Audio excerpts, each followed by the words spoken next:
Elissa Slotkin didn't see this coming. I continue to believe it's not our uniformed military that have a problem, it's the leaders who are directing them and these missions. So I'm sick and tired of the constitutional lawyers parachuting out of the rafters every day when we are doing exactly what the American people asked us to do.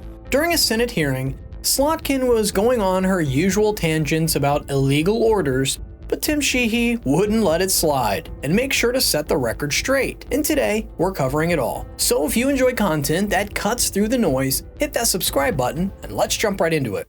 You said that the troops are there to protect federal personnel, functions, and property, right? So people or functions or buildings.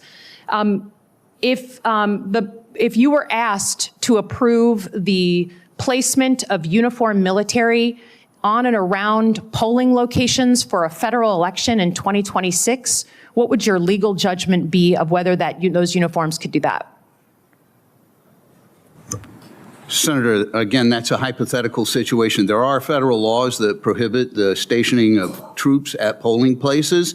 However, right, the question would be whether or not the degree to which that would apply in a non-federalized status under Title 32, and it would depend on the status of the personnel and the mission parameters. That the idea that we put uniformed military surrounding polling locations, for you to not understand what that means to the American public, the playbook of authoritarianism that I've seen as a CIA officer play out over and over and over again in other countries, for you not to understand that sends a shiver down the spine of every American, and should, whether you're a Democrat or Republican, that's why there's a trust deficit. It's quite interesting how Slotkin stepped in right as he was laying out his point, and there's a reason for that. You see, the National Guard has been involved in past elections for years, usually in support roles like helping protect against cyber threats, but also assisting in polling locations when needed. During 2020, for example, they were activated in several states due to the disruptions caused by the pandemic. What's more important is that during these operations, they stay under control of their respective governors, not federal authority, even when funding comes from Washington. All of this information is easy to pull up, but not if someone has an agenda to push, because the context changes everything. Luckily, Senator Sheehy was up next, and he made sure to set the record straight. Senator Sheehy. Thank you, Chairman. I always find it interesting when constitutional scholars and law of the sea scholars parachute from the rafters during every Trump decision, but we're not a legal body, we're a political body. So if you want a legal body, there's one a block away of white marble. It's a beautiful building. We're a policy body, we're a political body. But just to set the record straight, to your knowledge, Mr. Young, has the president issued any illegal orders, or have illegal orders been followed in the course of the National Guard deployments to our southern border and our cities? Senator, no, the president has not issued any illegal orders, and the Ninth Circuit has ruled in that favor. Okay, so we've cleared that up, and there is a case under appeal, which, as Senator Kaine pointed out, is the administration's right to appeal a judgment that called one of the deployments illegal. So right now, no laws have been broken as far as we know. I think he perfectly summed up the entire Democratic strategy in a matter of seconds. Their main focus is opposing anything and everything coming from the current administration, not due to the outcomes, but because of who it's coming from. It's really counterintuitive and leads to disagreeing with common sense policies, like the Save America Act, or cutting funding to NGOs that waste taxpayer dollars. This isn't to say they shouldn't push back at all. That's the main job of the opposition party. But there's a difference between challenging policy with clear reasoning and rejecting it because Orange Man bad. Sheehy went on to give an example that perfectly demonstrates this point. But before we play that, we have a quick message from today's sponsor. Recently, the U.S. Department of Energy announced $2.7 billion in contracts to restore domestic uranium enrichment. That's not a routine spending, it's a declaration of intent. America needs uranium, domestic uranium, and it needs it now. But here's the gap. The US consumes over 50 million pounds of it each year. but produces less than 1 million domestically. That leaves us 98% dependent on foreign suppliers. With Russia dominating enrichment capacity and escalating tensions in Iran, the risk is real. This is where Kirkstone Metals comes in. Trading as KSM in Canada and KSMCF in the US, the team brings deep experience in uranium and junior mining, with a track record of turning exploration into value. The real question is simple: can they do it again?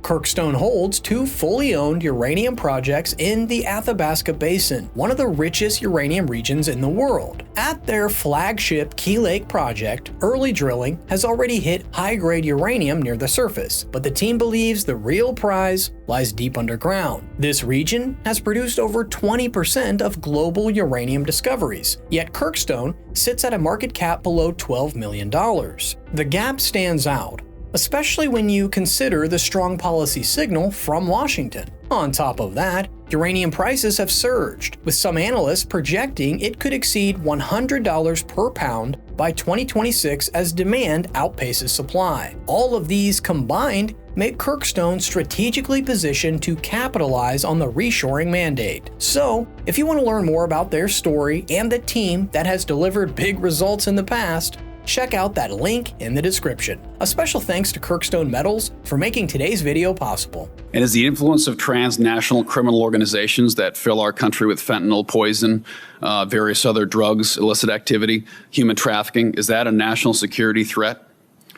Yes, sir, it is. And as I said, I think we are responding to that very well in cooperation with the Department of Homeland Security. So therefore, under a national security threat, which is unquestionably being fueled by foreign powers that do not want American values to succeed, co-opting transnational criminal organizations, they are actively attacking this country using illegal immigration, using transnational crime, and using drugs to do so. Would that be a correct statement?